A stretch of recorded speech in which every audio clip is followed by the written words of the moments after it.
Hi. Sorry for the boring scenery in this video. Um, I'm not gonna be able to do my usual out in nature thing today, but I really wanted to make this video. I think it's important. Um, this one has been a long time coming for me. I've always been interested in schizophrenia ever since high school. I probably did my first paper on it in English class my junior year in high school, so like 1995. And after that, every year after that in high school and college, if there was a chance to do a paper on a free topic, I would just be like, oh, sweet, schizophrenia. I'll just hand in my final draft from last year as the rough draft this time.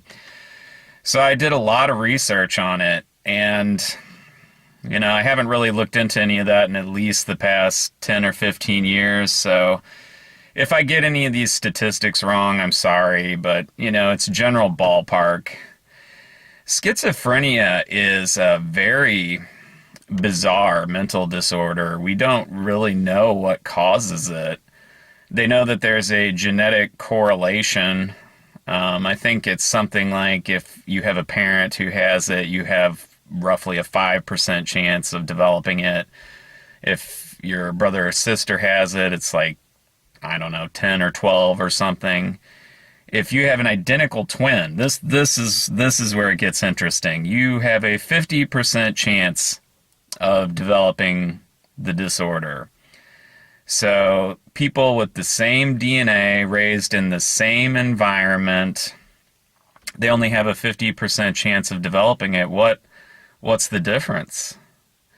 I think that this disorder is not a disorder of the physical body. It's not a problem in their brains. It's a problem with the body-spirit interface. After, becoming interested in it, I had the great fortune of when I worked at a grocery store a while back, there was a man who worked there who was schizophrenic. And, everybody was kind of creeped out by him. We'll call him Bill. That's not his name, but I don't want to say his name. He'll probably never see this video. I don't know. If he's out there, I hope he's doing well. But I came into work one night, and everyone's like, oh, you're going to be working overnight with Albert, I'm like, oh shoot. Damn it. Well, all right. Ignore that. I'm not going to turn it off and redo this. Sorry, just ignore that. Guess I'll have to use his real name. His real name was Albert. Sorry. Anyway. So I'm working with him. I'm stocking groceries in one aisle. He's the next aisle over stocking groceries. Neither one of us said anything to the other. We couldn't see each other. And just out of nowhere, he's just like, hey man, hey. I'm like, what? He's like, hey, I bet I can guess your favorite band. And I was like, okay. And he said, it's Pink Floyd, isn't it? It's Pink Floyd. I just knew that. Isn't that cool? I just knew that. And he was right. My favorite band was Pink Floyd. We kind of became friends. He really liked me. I think,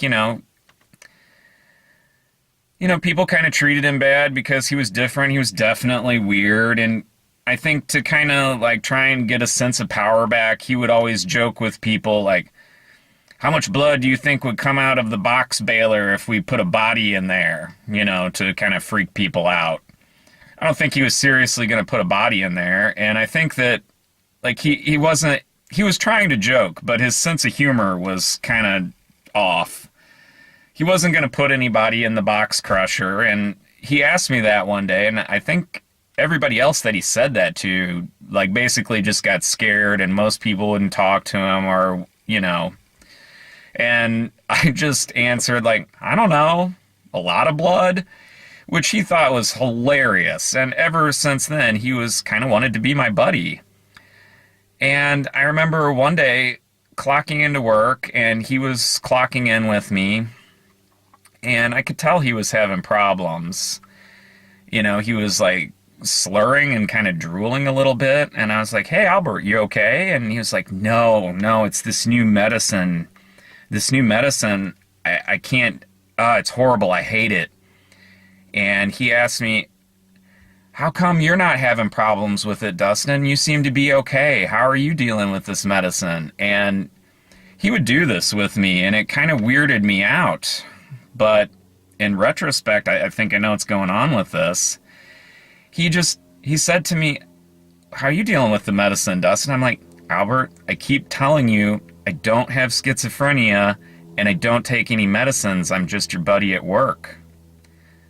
And I don't have schizophrenia, but I think there is some kind of connection there, because I think we all hear voices. I think planet Earth is kind of like a television, and the reality we experience is just one channel. I think schizophrenic people are on at least a couple channels, and they're picking up stuff from other channels.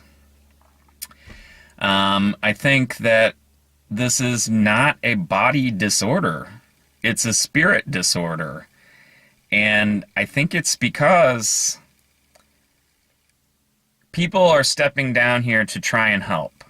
And some of these beings are super high vibration and aren't really compatible with these vessels. So it's like the body-spirit connection is off. And they hear voices, and they have abilities. Another thing that Albert did one time, I will never forget this. We were both stocking shredded cheese, and, Albert was kind of squirrely, and I kind of felt like, I needed to look out for him. So I would always kind of keep an eye on him when I worked with him.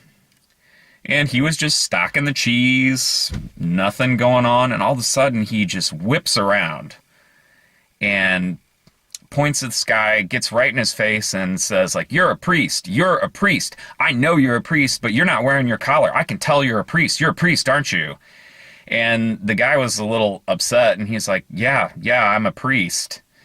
And Albert just kind of like lost it with that, and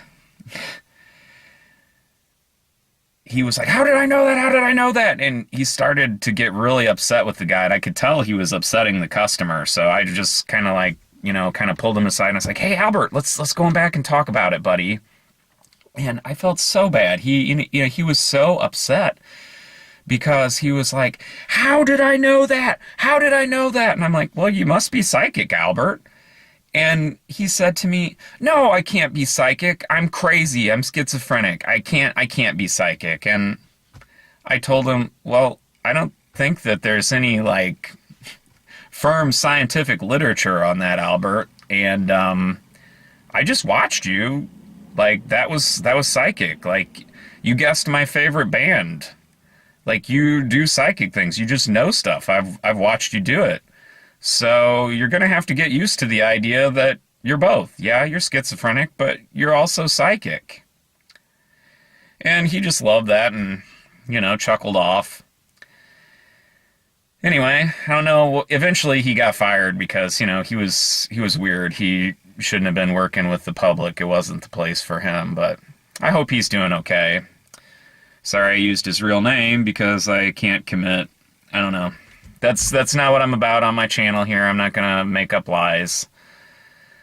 Also, later after that, I work in a hospital taking x-rays. So occasionally I see schizophrenic patients, and I've had some really interesting experiences with them, too. I don't know if this woman was schizophrenic. I didn't read it in her chart, but, Hartfield, I know this woman was schizophrenic because I asked her, before we did the x-rays, is there any chance you might be pregnant? And she says, no, I already have a dog. And the thing that weirded me out about that was I understood what she meant. I was able to fill in all of the blanks in my mind. What she meant to say was, look, I have a lot of problems. I can barely keep it together. I already have a dog. And that's all the responsibility I could handle. how could I even think of like having a kid? And somehow I knew that's what she meant, and she didn't say any of that, which I thought was bizarre. Another time, a 14-year-old girl came in, and she was just really off and like wouldn't talk to people. And I knew she had schizophrenia. I could just tell. And I looked in her chart, and I was like, oh, it wasn't there. And I kind of made a mental note, and saw her a few months later, and her condition had deteriorated. She was even more just like blank. She wouldn't talk to anyone. She wouldn't react emotionally at all to anyone. But when I walked in the room, she looked at me very deadpan and said, I remember you. She didn't talk to anybody else. And I looked in her chart after we were done taking her x-ray, and sure enough, schizophrenia.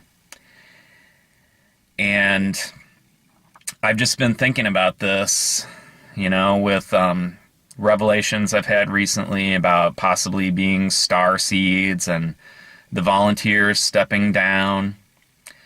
I think that we really need to rethink schizophrenia. And I think that these are higher vibrational beings that step down into these human bodies to help. And, I think I'm one of them. Sean Indigo, Eileen. I'm leaving tons of people out. There's so many people out there. Like, yeah, we're basically schizophrenic, but we're okay. Our body-spirit connection is okay. We're on one channel. These other people, they're on several channels, and we have to stop being afraid of them. We have to stop trying to treat them with allopathic medicine. It's ridiculous. I think even standard psychology is not going to help these people. These people need, I don't know, like more like Reiki or sound healing or light therapy, like prayer even, I think would be far more beneficial than any drugs or counseling to these people. Because I think they're higher level beings that step down, and the body just can't handle what they are. And they're on multiple channels, and they know things, they have abilities, and we need to accept this. I'm trying to think if there's anything I'm leaving out here. I also wanted to say, I kind of touched on it earlier, but I got off track. I think we all hear voices. If you heard, like, how would telepathy work? You think you hear someone else's voice in your head, right? But if they're transmitting thoughts to you, would you hear it as their voice? I don't think you would. I think you would hear their words in your head as your voice. I don't know. I haven't talked to any schizophrenic people about this. Too bad I still don't have Albert in my life so I could kind of, see what he thought about this. But, yeah, I wonder, because when I first started having my awakening, when I first started noticing the Mandela effect and stuff, sometimes I would get down, I'd get upset, we all do. And I would have these thoughts of like, oh, you should just kill yourself. And I was like, no, that's a little extreme. And it would keep happening, and it happened so much that I kind of thought, these aren't my thoughts. And I thought it was maybe some entity or something, like a demon, and, it made me mad. But I got to thinking about it, I'm like, well, obviously, whatever this thing is, that's what it wants. It wants you to kill yourself, and that's not happening. So whenever I would have these weird thoughts come up, I would just tell it thank you. I was like, thank you. Thank you for convincing me that I'm not crazy, that there really is like another side to things, that there's basically a demon right now whispering in my ear telling me to kill myself. And I know that that's true and that's not crazy because I would never do that. That wouldn't be a thought that I had. That wouldn't come from me. So I think we all need to be more compassionate to these people and accept that this kind of happens to all of us. Because I've said it before, we're in a collective dream here. And I even had Albert confirm it to me. You know, I had talked to him one time. I was like, what is it like? Because I've heard, like, I think it was Freud, simulated schizophrenia by, like, dosing people with mescaline. So I'm like, some people say it's like hallucinogenic drugs. And he's like, no, it's like you have one of those dreams, Like, and in the dream, you're doing something, like, goofy, like, I don't know, just something weird. Like you have to put, like, food in your car or something instead of gas. And in the dream, it makes sense, and you don't question it. And he said, it's like that, but when you're awake. He's like, some days I, like, wake up, and I realize, like, oh, these are just, like, silly, like, thoughts that I had in my head. They're not true. And then I let him go. But he's like, I guess I can't do it, like, very good because they say I'm still schizophrenic. And he was a character. But I think that's what it is. And I think we all need to be more compassionate. And I think that we need to take them more seriously because they do have abilities. I also wanted to mention, I work in X-ray. When I see a schizophrenic patient, they've said this to me so many times, I've started asking them, what did the X-ray feel like? Because every time they tell me, when the machine made that beeping noise, I could feel it. It felt like static electricity on my body. Well, when the machine beeps, that's when the X-ray hits you. And I'm like, just when it made the beeping sound? And yeah, just when it made the beeping sound. It was real short, but I felt it. I could feel it. I think they're being honest. I think they're telling the truth. They have special abilities, and we need to recognize that. And we also need to recognize that just because we're not capable of perceiving what they're perceiving because we're on one channel and they're on several, when they say that demons or entities are bad things, or angels are good things, are talking to them, we should probably take this seriously because I believe they are most likely higher level spirit beings that have dropped down into these bodies to help. And I think that demons would want to attack them, just like they tried to attack me and try to convince them to commit suicide. I think that, that many of them do. And it's really sad. So, to anyone who watches this video, if you happen to interact with anybody with schizophrenia, or you have anyone in your family, or you're in the mental health community, possibly training people, looking at you, Sean Indigo here, please, take what I'm saying in this video and run with it, man. Do your own video about it. You have way more subscribers than me. So, yeah, we need to take it seriously, and we need to be more compassionate, and we need to stop trying to physically treat these people. It's not a physical problem. We can't find consciousness in the brain when we dissect cadavers because it's not there. In my opinion, form follows function. In the small intestine, we have all these little folds and ridges, and it reminds me of the folds and ridges of the cerebrum. What is the function of those folds and ridges in the small intestine? It's to absorb things. I think our brain's doing the same thing. I think our consciousness may not even be inside of our bodies. It may not even be in this physical reality. We have these satellite dishes inside our skull that pick up the thoughts. So you may occasionally pick up thoughts that aren't yours. You know, I've had this thought, and I'm like, whoa, that's a very schizophrenic thought. Am I becoming schizophrenic? I had that worry for years, but I don't think I am. I don't think there's anything wrong with me. I think it's just an insight that I've had because I'm supposed to tell other people about it. So, yeah. I guess that's about all I have to say about that. I'm sorry if I offended anyone. That was not my intention. I think we need to rethink how we're treating mental illness and schizophrenia in particular. And lightworker community, we definitely need to reach out to these people. We definitely need to not be afraid.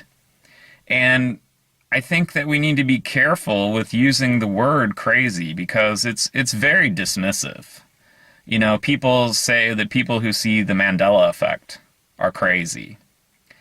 But I think maybe that's why Albert thought that I was schizophrenic too, because he was able to recognize somehow, just like I could recognize in him and other people that I've interacted with, like in my job at the hospital, that we have some sort of energy component in common. We're able to notice the multi-dimensional nature of reality. You know, with the Mandela effect and everything, different timelines and all that, I've started to wonder, like, I had the thought maybe NPCs are just like timelines where your consciousness isn't focused. Like, our consciousness is focused on one timeline, but we exist on infinite timelines, and on those other timelines, we're NPCs.